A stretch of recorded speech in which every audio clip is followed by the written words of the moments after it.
Salam sejahtera Malaysia. Selamat datang ke channel Fels Lifestyle.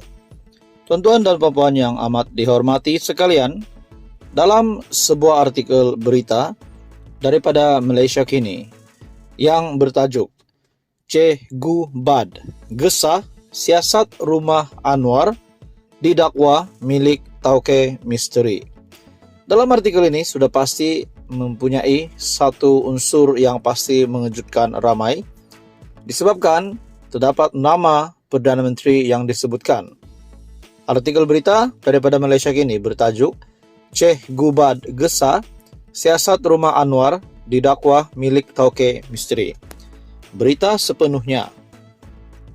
Ahli Jawatan Kuasa Penerangan Bersatu Badrul Hisham Shaharin hari ini menggesa SPRM menyiasat Perdana Menteri Anwar Ibrahim berhubung pemilikan kediaman peribadinya di Kajang, Selangor. Berita diterbitkan pada Julai 11, 2023. Bercakap kepada pemberita di Putrajaya, Badrul yang lebih dikenali sebagai Cikgu Bad mendakwa rumah di Sungai Long yang didiami Anwar adalah milik Tauke Cina yang penuh misteri. Cikgu Bad berkongsi dokumen yang didakwa ditandatangani oleh Setiausaha Sulit kepada Anwar yang mengesahkan banglo itu dimiliki oleh individu yang dikatakan ahli perniagaan. Dalam sidang media yang diadakan selepas membuat laporan di Ibu Pejabat SPRM, Badrul turut membangkitkan isu Anwar menggunakan beberapa kereta mewah yang didakwa bukan milik pengurusi PH. Ini termasuk kereta Jaguar yang didakwa dimiliki oleh Yayasan Aman Berhad yang Anwar adalah pengasas dan penasihatnya, dan sebuah BMW yang didakwa dimiliki oleh ahli perniagaan lain dari Selangor. Sudah menjadi kebiasaan bagi Anwar untuk bergerak dengan kereta mewah walaupun sebelum menjadi Perdana Menteri.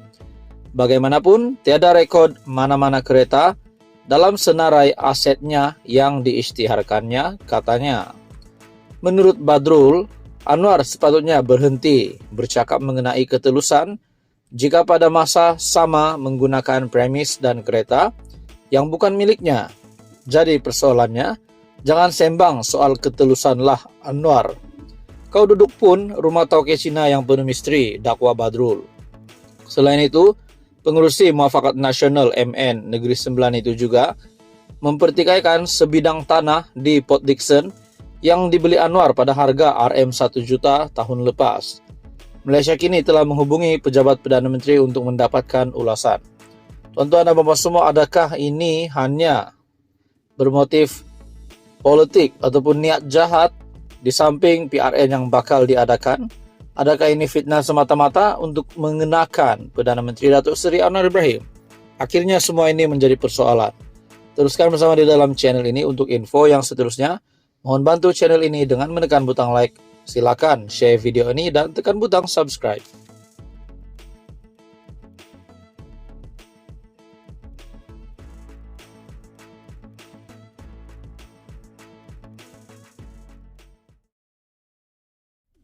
Salam sejahtera Malaysia. Selamat datang ke channel Fels Lifestyle.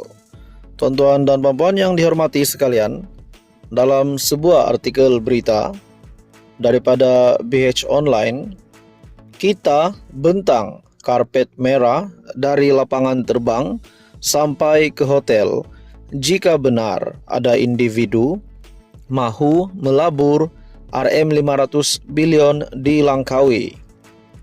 Dalam satu topik berita yang panas ini, Tengku Zafrul sebagai Menteri Perdagangan Antarabangsa dan Industri berkata jika dakwaan bekas ahli Parlimen Langkawi itu benar, ia bakal mencipta sejarah dan rekod baharu buat Malaysia. Bekas Perdana Menteri Tun Dr. Mahathir Mohamad perlu mendedahkan butiran pelabur yang didakwanya mahu melabur sehingga RM500 bilion di Langkawi. Anda tahu tak, dalam sejarah pelaburan, Jumlah pelaburan diluluskan tertinggi ialah Rm309 bilion setahun. Sejak Malaysia merdeka sampai sekarang, tak pernah ada pelaburan tinggi sampai Rm500 bilion. Masa Dr. Mahathir jadi Perdana Menteri, tak pernah ada pelaburan diluluskan setinggi itu. Kena ingat juga, Rm309 bilion ini adalah jumlah keseluruhan pelaburan yang dihimpunkan dari pelbagai sumber, bukan dari satu pelabur saja, dan pelaburan ini adalah untuk seluruh Malaysia dan bukan hanya di satu lokasi.